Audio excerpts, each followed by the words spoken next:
dia amin'ny fifaliana trano tompolasy tongovavy izy diana ny tokantranonao amin'izao alina izao tonga soa ato anatin'ny fotoanan'ny fampahalalam-baovao indray miarapa-tompoka ary manasanao mpanajana anaraka izany hatramin'ny farany isantarantsika ny vaovao ary ho amin'ny androany dia ny fiona ny kandida marika Ravalomanana laharana 520 tamin'ireo vahoaka mpanaradia azy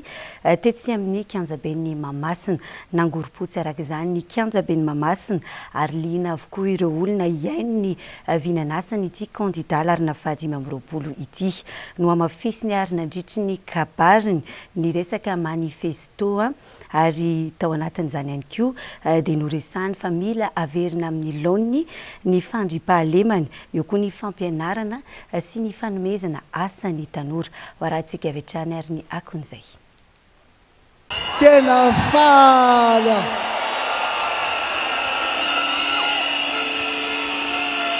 anatin'ity manifesto ty dia ho amboaritsika indray lalana aza matahotra anareo ainy dada manamboatra ny lalana vitany dada manangana ny simba aza matahotra anareo mino fotsiny any koa reo lalana vita teo aloha tsisy fikarakarana ho amboaritsika reny ho kojakojaitsika fa ireo mbola tsy vita anamboatra lalana vaovao koa ihany isika koa matoky ahy anareo matoky ahy anareo afa tsy hitoka monina tsony mitaraina ianareo fa tsy misy ny fandriampahalemana ka mitaintaina isan'andro ny olona ny any ambanivohitra na ny andrenivohitra ary mino ahy anareo fa ampiasa ny fahaizako sy ny tena fahakingako ao amindreo hitatsika naovana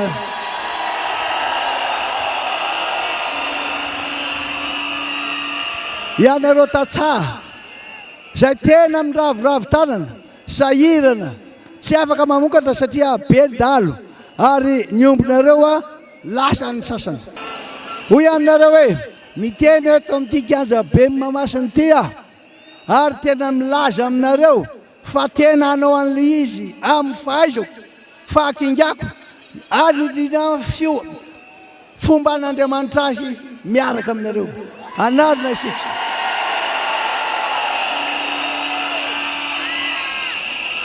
ka inona ary ny vahaolana ahoana hoe inona vahaolana manifesto ny vahaolana izy no fidinina tso matoky ainareo dada fidina fa tonga hiaro anareo dada ary tena anampy anareo dada matoky anareo aza matahotra ry vahoaka malagasy tokony omeko anareo fa efa voasoratra ao amin'ny manifesto ny asa rehetra ho ataotsika ary io manifesto io tsy natao hoe entina anaovana propagande fotsiny fa tena entina anarenana ny firenentsika anamboarana ny simba anomezana ireo tsy mba manana ary ananganana asa ho andreo tsy anasa ianareo milaza hoe fa manana aza matahotra reo zay tsaka mifanananareo fa hampanana ny tsy mbola manana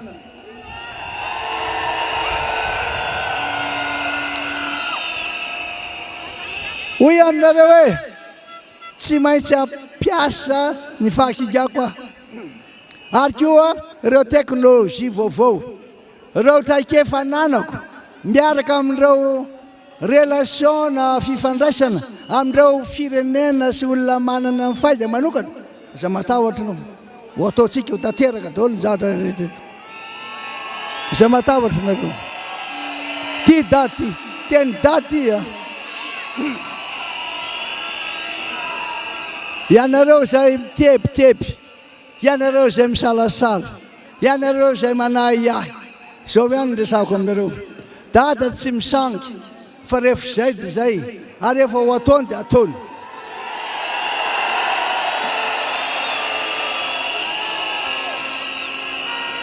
koa ho vitatreo ny tsy fisian'ny fandriampahalemana hiasa hiaraka amin'ny fitsarana isika mba tena fitsarana marina nitsorany maizy azy manana maisy azy mpitsara hiasa iaraka mpitandro ny filaminana isika ame azy reo fitaovana ary mba olona ho atokisany vahoaka mino ianareo fa tena ataotsika zay tena apatokiny ny vahoaka ny mpitandro ny filaminana sy ny fitsarana iverina fifampatokisana zay tena lesiko ato amin'ity fireneny ity ahoana tokoa moa no atokisa vahoaka ny mpanonga-panjakana vao maraina araka izany dia efa tomefy olona teny amin'ny kianja be ny Mahamasina anotrina ny faradoboka ny arahana tamin'ny kandida marika Ravalomanana tamin'ny valomaraina ny vavahady dia efa nisokatra ary efa marany koa ireo efa niandry teo ivelany tamin'ny 12 ora dia efa feno hipoka ny kianja fikambanana olon-tsotra ary fianakaviana no tonga teny Mahamasina ary tsy nisy nosandaina vola raha tsika avy hatrany fanadidiny Jessica Miray teo amin'ny sariny Manora Andriamalala. Efa nandritra ny 4 sabotsy izay no nifampitaona hatrany ny mpanohana ny kandida marika Ravalomanana ka tamin'ity androany ity no nanaovana ny faradoboka. Nandritra izay 3 sabotsy teo Ambohijatovo izay dia feno hatrany ny kianja. Saingy tamin'ity androany ity vao maika no porofony ponina teto Antananarivo sy teto Madagasikara mihitsy ny fanohana ny kandida marika Ravalomanana fa tonga maro ny olona ary ny nangorom-potsy vao maraina ny kianja be ny Mahamasina.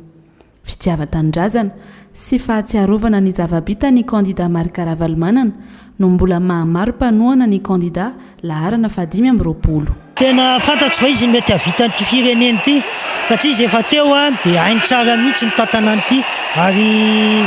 tena fantatro hoe mahay mikarakara ny hoavy malagasy izy zay tena tsy miala midady tsika izay dia matoky marika Ravalomanana olona tia famarinana olona tia an'Andriamanitra matoky azy zay mamerina ny zoanay zay nitsaka tsara ny olona avereny ny zoanay ankehitriny moa zany dia tonga tiany fotoana hifidinan'ny président république ka efa ela zay sy fotoana zay ny andrasanay amin'ny fifidianana ka noho izany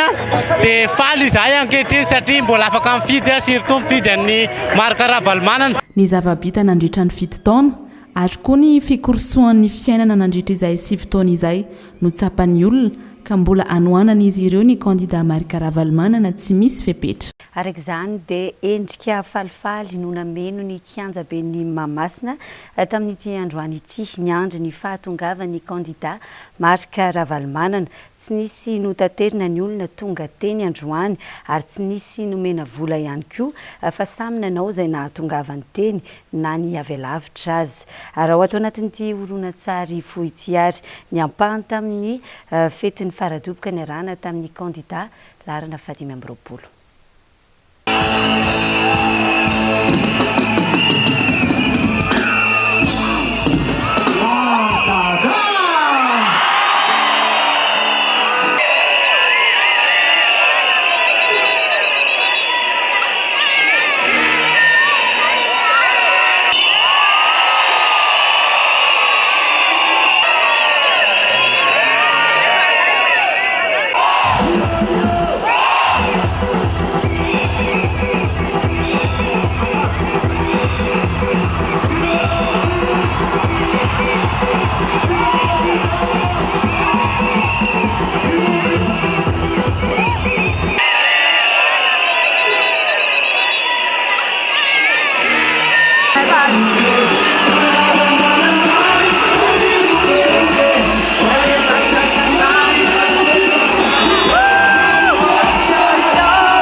maro manerana ny nosy avy any ampitan-dranomasina araka izany no tonga nanotrona ny faradoboka ny kandida marika Ravalomanana androany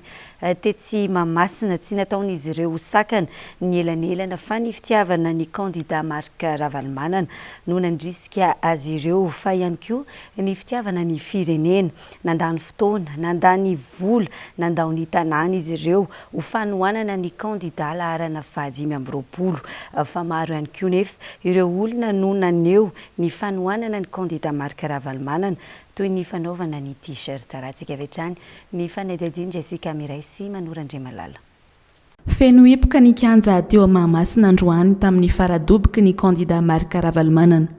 Olona avy amin'ny lafivalon'ny nosy no tonga nanotrina azy tamin'ity androany ity. Tsy nitandro asa sarana ary tsy nitandro alaviran-dalana fa nandao ny tanàna sy ny fianakaviana mihitsy anohana ny laharana 520 satria ny tonga miaraka tokoa no fanombohana. Zany avany arivo mamsy avany ameritsy tosika faritra misy anay tompoko. Ny zany tena isafidianako any dada dia noho izy le sotoavina malagasy lo voalohany indrindra tompoko dia very mahitsy satria tsy isy tsony zany ny dada to sy ny neny to fa lasa tsona mianarana zany ray aman-dreny. Dia mifaharoa manarak'izay koa any eo amin'ny resaka fambolena. Izy zany tena mitsimbona ny tantsaha ary zay dia tena ao anatin'ny tantsaha mitoerana misy anay mamboly sy miompy tompoko ao arivo mamo ao. Ka noho zany dia nisaotra an'ireo mpitarika député ny tarika ny rehetrarehetra zany fa amin'ny zao toerana misy anazy zao zany dia tamin'ny 2002 zany anomboka mifidy anazy zay zany dia vary ambatana zaka fokotany valava commune Soavina mba te hanona mba te hanatrika ny dady zany zay fa raha tafavelon'ny dadanay ary dia Ravalomanana foana fidiny dia te hanotrina ny dady zay numéro 25 pirometour dia vita. Sasatra avana Bongolava anotrina ny dady faritra Bongolava makafia ny dady zato isanjato premier tour dia vita satria tsy miala amin'izay tamin'ny fianarana lamina tsara nisy any dady mpanangana fatsy mpandrava vany ambano vany Asirabe ambano Ambotsara telo tonga eto androany voamaly sosena dia tongotra lavitra be amonjy ty famaranana androany ty ety Mahamasina zay mba teny kely dia manantena fa hoe premier tour dia vita amin'ity. Tsika zany dia maka ny dady tsika ary avany amin'ny ray alina kilometatra tsika ny tonga eto amin'izao avy amin'ny Paris anentsika an'ity faradoboka ity satria dada ihany mahavita an'ity tanàna ity. Zay makasitraka veloma. Raha ho an'ny kandida marika Ravalomanana manokana tsy nisy ny fizarana t-shirt miompampana fa ny olona mihitsy no avy hatrany dia nandray an-tanana ny fanaovana t-shirt ho azy ireo tsirairay avy. Toy izao hitantsika amin'ny sary izao ny ampahany amin'ny t-shirt nataon'ny olona ho fanehoan'izy ireo ny fitiavany any dada marika Ravalomanana. Na andany vola mihitsy zay zany tena vidiana lafo mihitsy dadanay. Tsy fonay mihitsy dadanay entinay mandramaty ho an'ny taranaka nenay efa vita fa ho an'ny taranaka faramandimby dia ho an'ny dada mandrakizay.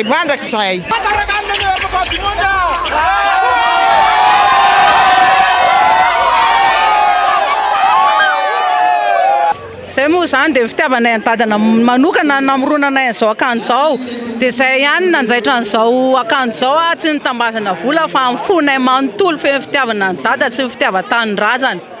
dia zay ny namoronanay an'izao akanjo zao dia niarany rony zay nakaty moa no fitiavana ny dada sy ny tanin-drazana. Tsy nisy nosandaina volana no tambazana t-shirt araka izany ny mpanohana ny kandida marika Ravalomanana fa tena fitiavana marina marika izany tamin'ny fahamaroan'ny olona tonga teny Mahamasina androany. Isan'ny nahagagany maro ihany koa androany ny nahatongavany kandida iray teny Mahamasina izay tsy mbola fantatra mazava ny antony. Otoin'izay hetsika faradoboka izay hatrany dia anatanteraka faradoboka ihany koa ny avy eo amin'ny distrika Anatsimondrano ny alatsinainy ho avy izao. Ao Antanikatsaka no anatanterahana izany manomboka amin'ny 12 oratoandro. Mitondra fanazavana moa ny solom-bavam-bahoaka voafidy tany amin'ny faritriny Ramatoa Voangy Raharmanarivo. Dia amin'ny latsinainy io zany famaranana amin'ny propagande ho Anatsimondrano manokana dia programma zany ho avy eny terrain Ambojanaka aloha président vao maraina dia avy eo makany latsinainy Nambazaha dia avy eo Tanikatsaka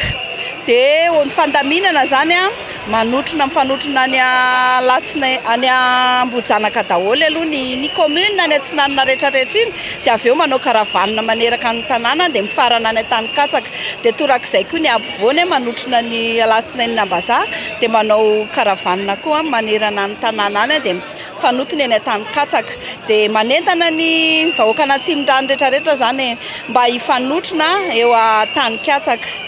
amin'ny ora moa zany a dia atomboka amin'ny 120 foana ohatran'ny mahazatra dia miandry amin'ny président manomboka eo tongava maro eo Tanin-Katsaka dia amin'izay lany dada. Eo amin'izay vaovaon'ny fampelezan-kevitry izay hatrany dia tsy mitsaha mitombo ireo olon-tsotra na fikambanana manohana sy vonona ny hampandaniny kandida marika Ravalomanana laharana 520 amin'ny fifidianana ho filohan'ny Repoblika ny 7 Novambra ho avy izao. Iray amin'izy ireny ny fivondrona ny mpilalao baolina kitra sy ny baolina lavalava eny amin'ny faritra Iva ao anatin'ny boriboritany 4 eto Antananarivo renivohitra raha tsika vetrany ary ny fanadihadiana entiny Dina Razafy Manotrona. Ny famotona teny amin'ny kianja mitafony Mahamasina androany ireo mpikatroka baolina kitra sy lavalava eo anivon'ny boriboritany 4 eto Antananarivo renivohitra niaraka tamin'ny vady aman-janak'izy ireo avy izay nampahafantariny ty vondrony mpanao baolina kitra sy rugby eny amin'ny faritra Iva ity ihany koa ny fanohanany tsy misy fepetra ny kandida filoham-pirenena marika Ravalomanana. Zay zany dia zay dia manentana ny fidy amin'ny fifidianana amin'tikatra mba tsy hiala amin'ny numéro 25 na ny 520 izay président marika Ravalomanana satria io mitondra ny avoleta ny firenena tamin'izay fa no matimatesana ny rivotra politika moa dia lasa simba izany fiarahamonina tamin'izany ka zay ny tsy hetezanay amin'ny fitaovana politika intsony izahay eny amin'ny faritra Iva akeo manohana tsy misy fepetra zany izahay ny kandida 520 na numéro 25 dia kandida marika Ravalomanana zany. Resy lahatra tanteraka amin'ny fandaharana asa ny kandida marika Ravalomanana voarakitra ao anatin'ny manifesto moa ireto mpanao fanatanjahantena avy amin'ny faritra Iva ireto ny laharana 520 izay any kandida tokana afaka hitondra vampandrosoana eto Madagasikara sy ny fiarahamonina malagasy ary efa nanam-porofo izany raha teo tamin'ny fitantanany ny firenena ny taona 2012 hatramin'ny taona 2012 hoy ireto mpilalao baolina kitra sy lavalava avy amin'ny faritra Iva eto amin'ny tanàna Antananarivo renivohitra ireto. Nanotrona azy ireo tamin'ity fotoana ity moa ny solotena ny jeune team Analamanga.